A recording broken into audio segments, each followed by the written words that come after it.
The signal arrived on a Thursday. Not a Thursday anyone would remember for the weather, or the news cycle, or the particular slant of autumn light through office windows.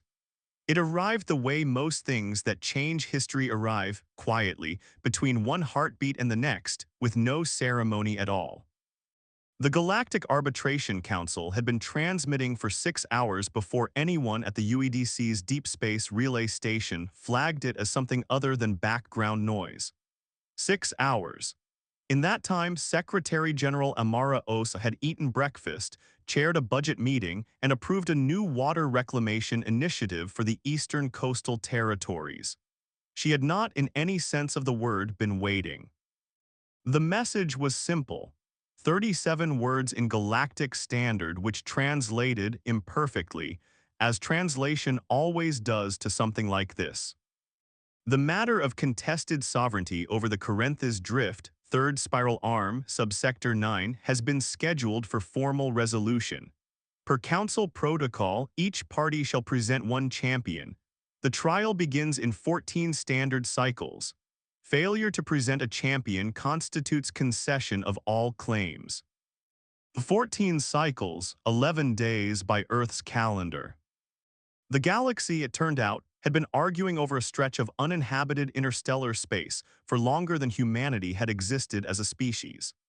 And now humanity had 11 days to decide if it wanted to be part of that argument or quietly step aside and lose the rights to a region of space that contained, among other things, the gravitational approach corridor that every human deep exploration vessel used to reach the outer reaches of known space. The Council had sent the same message to the Vreth Dominion. The Vreth, who had been contesting the Corinth's Drift for 400 years, had responded within the hour. They were sending Vornak the Unbroken. Even the Council translators had paused at that name. Vornak the Unbroken was not a title, it was a record. In 63 ritual combats spanning 4 decades, he had never lost. He stood 3 meters tall, weighed approximately 400 kilograms, and had survived wounds that would have killed a human being several times over.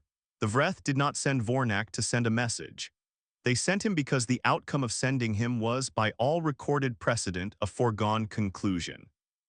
Humanity had 11 days.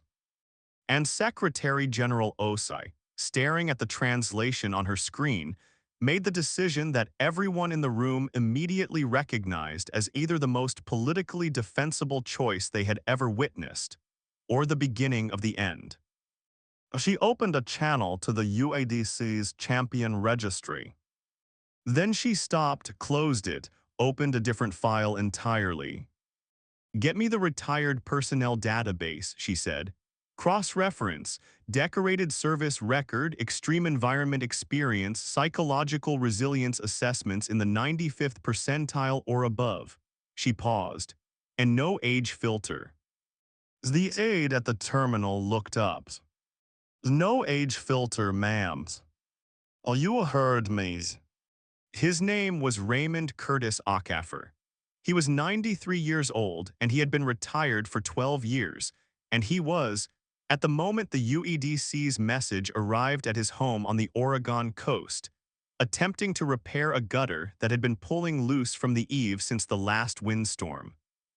The message came through his implant. Everyone over 60 had them for medical monitoring, and the accompanying priority tone was one he hadn't heard in over a decade. He climbed down from the ladder with the care of a man who understood, precisely and without sentimentality, the relationship between his age and the consequences of a fall.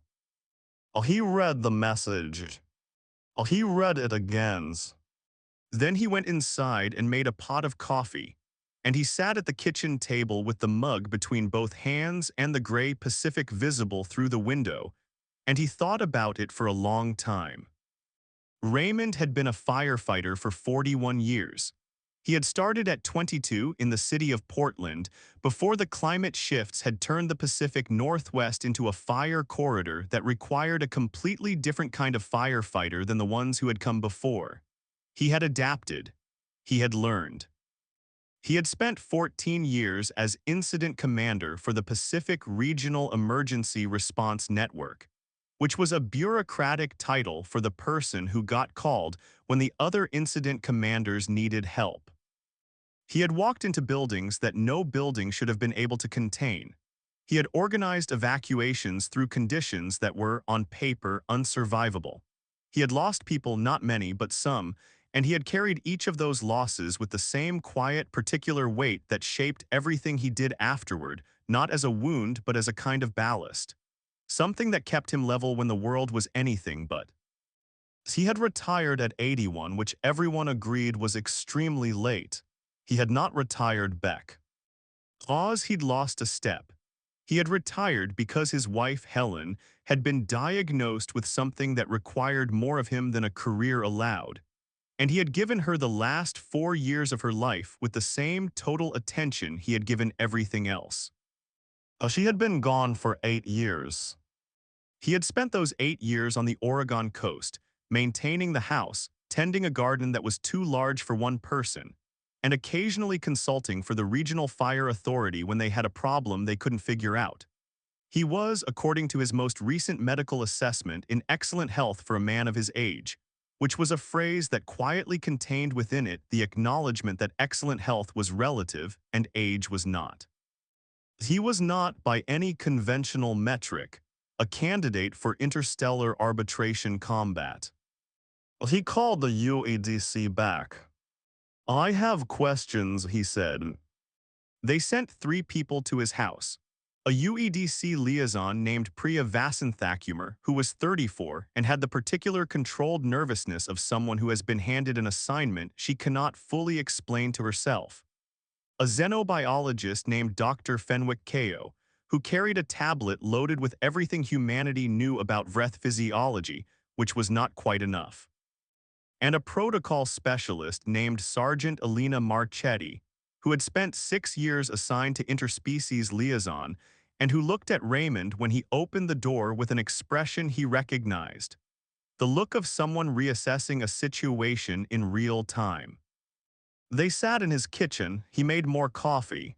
Outside, the ocean was doing what oceans do. The champion trial, Vasanthakumar began, is not purely a combat engagement. The Galactic Arbitration Council protocol defines it as a demonstration of representative excellence, the idea being that the champion embodies the qualities of the civilization they represent, and the trial tests those qualities under extreme conditions. Raymond looked at her. "What kind of extreme conditions?" "That varies," said Dr. Kao. "The council selects the format.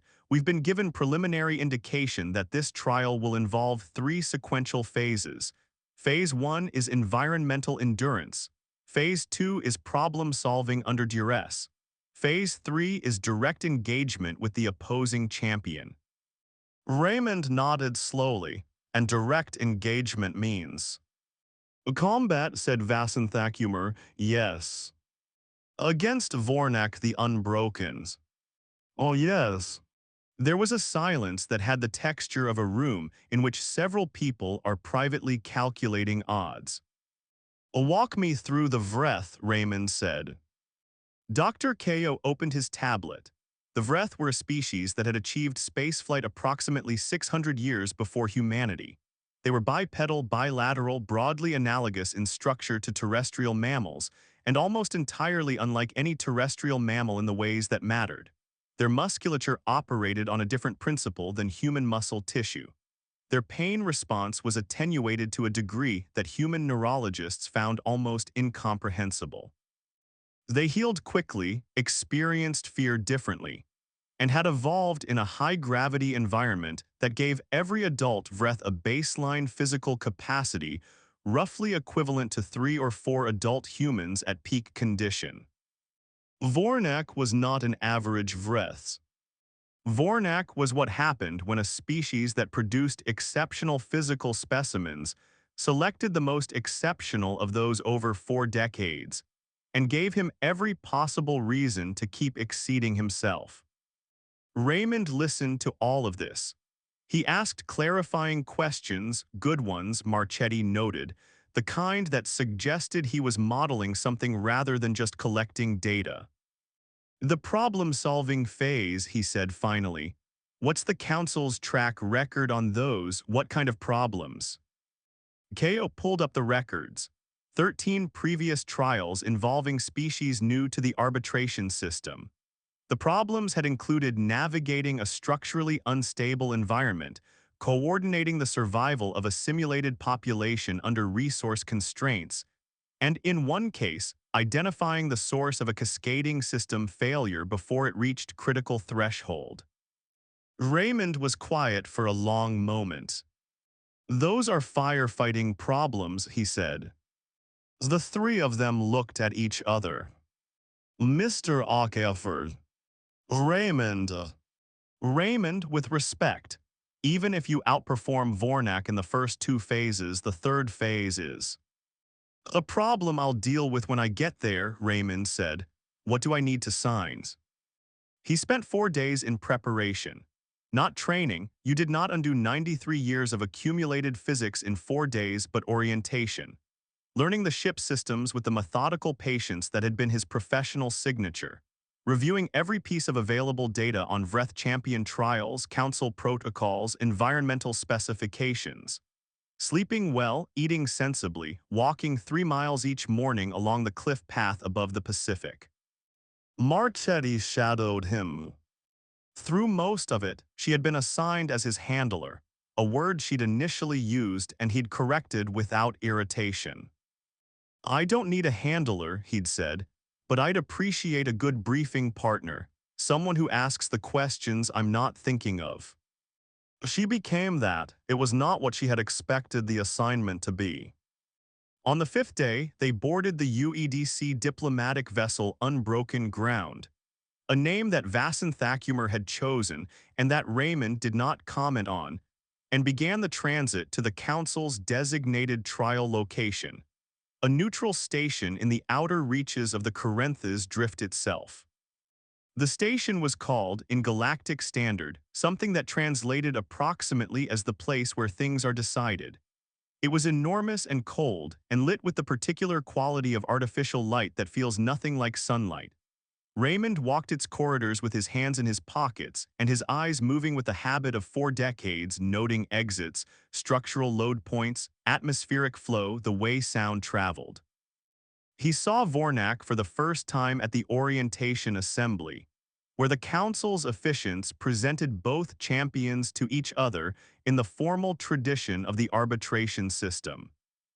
Vornak was everything the briefings had suggested and something the briefings had not captured, which was the quality of presence that exceptional physical beings sometimes have, the way they seem to occupy slightly more space than their bodies technically require.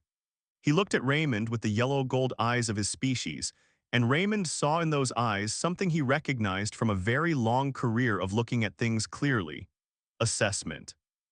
Vornak was not contemptuous. He was not amused. He was evaluating with the serious professionalism of a being who had done this 63 times and understood that complacency was the enemy of the streak he'd built.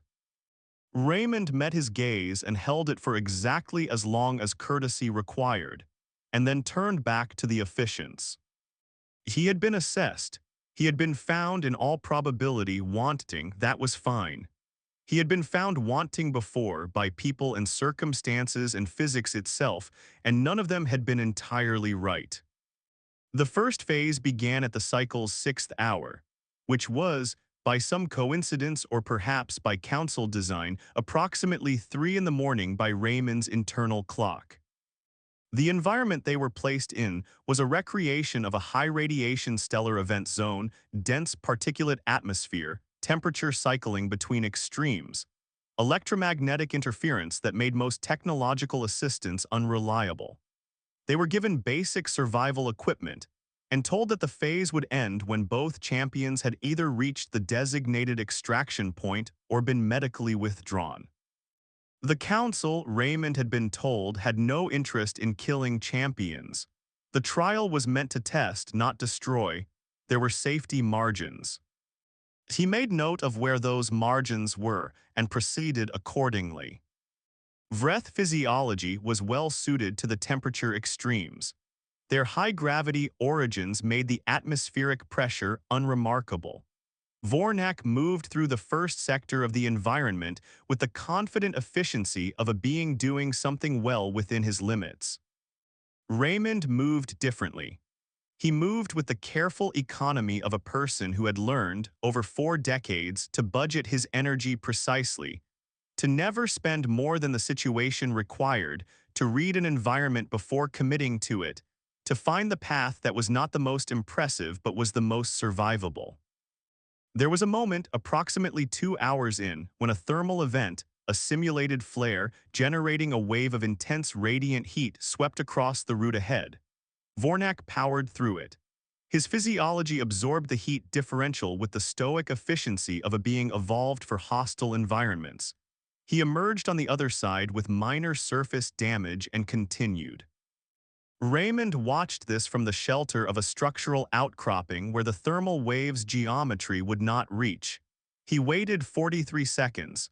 Then he moved. He reached the extraction point 11 minutes after Vornak. The Council's officiants noted this in their records. They noted also that Raymond's physiological readings throughout the phase indicated a stress response appropriate to moderate exertion. Vornak's readings indicated that he had pushed significantly harder than the phase strictly required.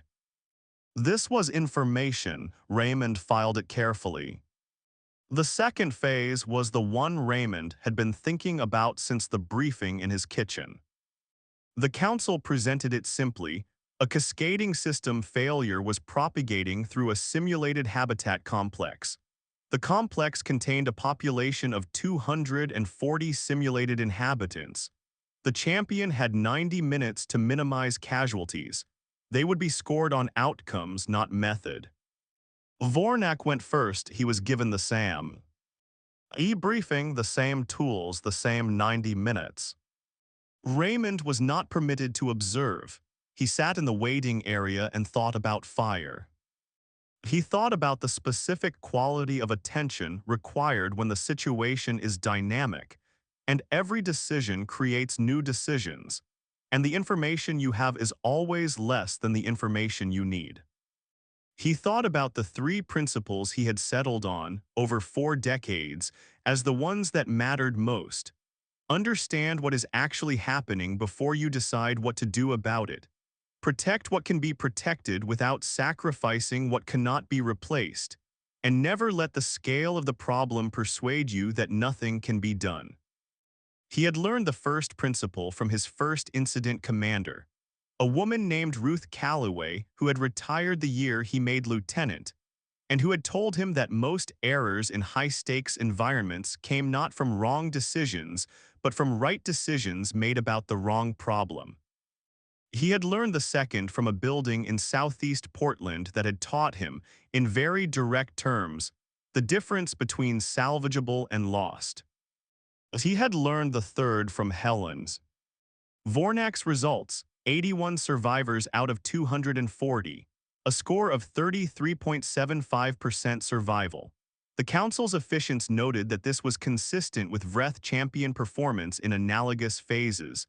The Vreth approach to this type of problem was physical intervention, prioritizing direct extraction of individuals in immediate danger. It was effective up to a point. Then it was Raymond's turn. He spent the first 8 minutes walking the perimeter of the simulated complex, not touching anything. The officiants noted this with the kind of attention that suggested they were not entirely sure what they were observing. He asked 3 questions of the system interface: where the atmospheric processing units were, what the structural load distribution looked like in the complex's eastern section, and whether the simulated inhabitants had any functional mobility of their own. Then he started. He did not run. He did not attempt to physically extract anyone himself. He activated the complex's existing emergency systems in a sequence that was not the sequence they had been designed for, because the sequence they had been designed for assumed the failure mode was predictable, and this failure mode was not predictable in the ways the designers had anticipated. but was predictable in the ways that mattered once you understood where it was actually going. He closed 3 internal pressure doors that had been designed as fire barriers and repurposed them to redirect the atmospheric contamination away from the complex's highest density population zones. He activated the emergency lighting in a specific pattern that, in the absence of functional communications, would guide mobile inhabitants toward the 2 extraction corridors that were still viable. He identified the 7 inhabitants who were not mobile and personally reached each of them within a 40-minute window, relocating 4 of them and making the other 3 as survivable as the circumstances allowed. With 9 minutes remaining, he stood in the extraction corridor and counted. 219 survivors out of 240, 91.25%. The waiting area when he walked back into it was quieter than it had been. Vornak stood across the room. The yellow-gold eyes were on Raymond with an expression that was not contempt and not amusement and was no longer simply assessment. It was something closer to recognition. There were 12 hours between the second phase and the third. Raymond slept for 7 of them. This was not bravado. It was the same resource management he had applied to the thermal wave and the habitat complex, understanding what the system actually needed and providing it without sentiment. Marchetti found him in the observation bay with 3 hours remaining, watching the Corinthas drift through the station's viewport. The drift was beautiful in the way that deep space is always beautiful. The particular silence of it, the scale, the stars at distances that made the word distance feel inadequate. "Well, you don't have to do this," she said. "As I know." The first 2 phases were unexpected. The council is already, she paused. There's discussion about whether a negotiated outcome might be possible given. Marchetti. Oh, yes. I've been thinking about something since the briefing. When you told me about the 14 species that had gone through this process before us. Oh, yes. How many of them sent their champion into the third phase knowing they'd already demonstrated something? How many of them had the option to stop? She was quiet for a moment. I don't know. I do, none of them, because none of them had come into the third phase ahead. This is new ground. He was quiet for a moment, watching the drift. But that's not why I'm going in. Then why? Well, he thought about the 219. He thought about Ruth Calloway. He thought about Helen in the last weeks when the world had narrowed to the size of a room and they had found, in that narrowing, more of each other than 40 years of a broader life had always allowed. Because the third phase is part of the trial, he said, and I represent something, I don't get to represent it selectively. Marchetti was quiet for a long time after that. When she left, she did not say good luck because it felt insufficient. She said something she hadn't planned. I'll be watching. I know, he said, I'm counting on it. The arena was a neutral space, neither advantageous nor disadvantageous to either physiology, the council had promised, which was the kind of promise that was technically true and humanly irrelevant. Raymond stood at one end of it and Vornak stood at the other, and between them there was the distance that both of them had spent their entire lives, in different ways, crossing. The officiants recited the protocol. Weapons were provided. Raymond had chosen a simple contact weapon, a dense metal rod roughly the length and weight of a halogen bar, which was a tool he had carried for 41 years and understood in the way you understand something that has saved your life. Vornak held a weapon of Vreth design that Raymond had reviewed in the briefings, a curved brace designed to be wielded in close quarters, leveraging the Vreth's superior strength and reach. The trial began. There is a particular quality to the attention of someone who has spent decades in high-stakes environments. It is not the attention of fear or aggression or calculation in the academic sense. It is something more like the attention of water, finding the available space, moving without resistance where resistance is pointless, accumulating force along the lines of least opposition.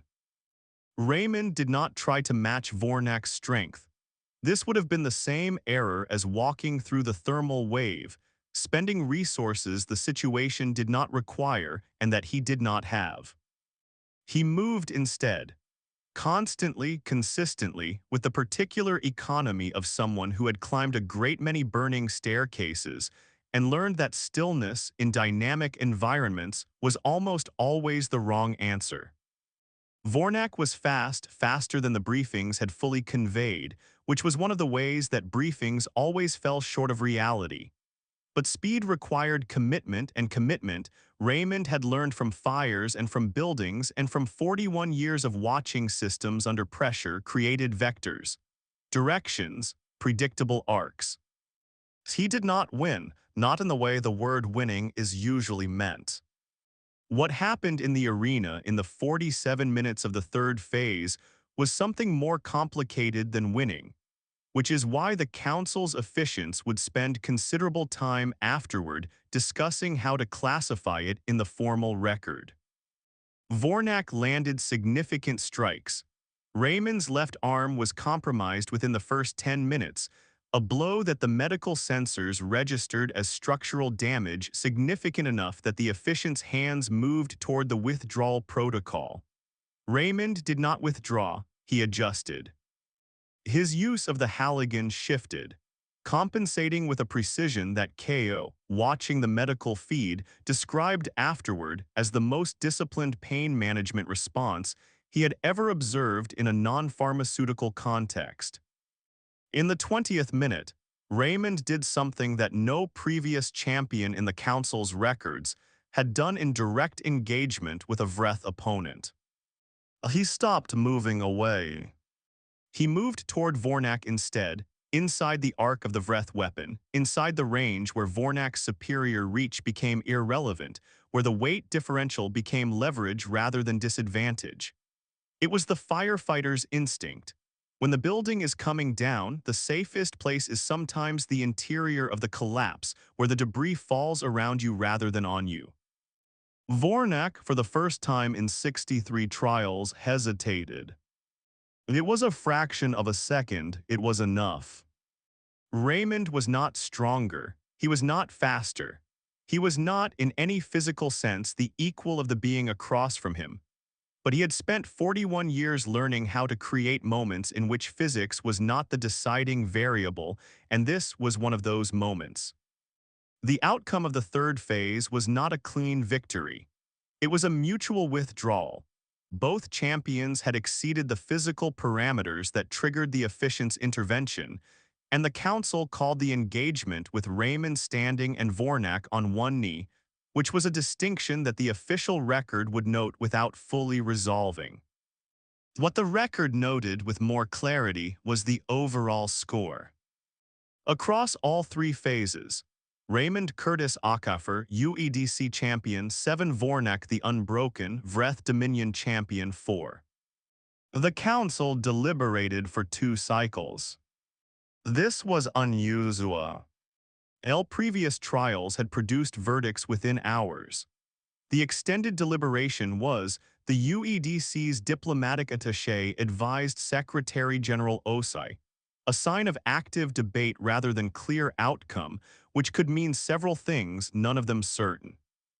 Raymond spent the deliberation period in the station's medical bay, where Dr. Ko and the station's own medical team spent considerable time discussing his left arm in the way that medical professionals discuss things when the news is not catastrophic, but is also not uncomplicated.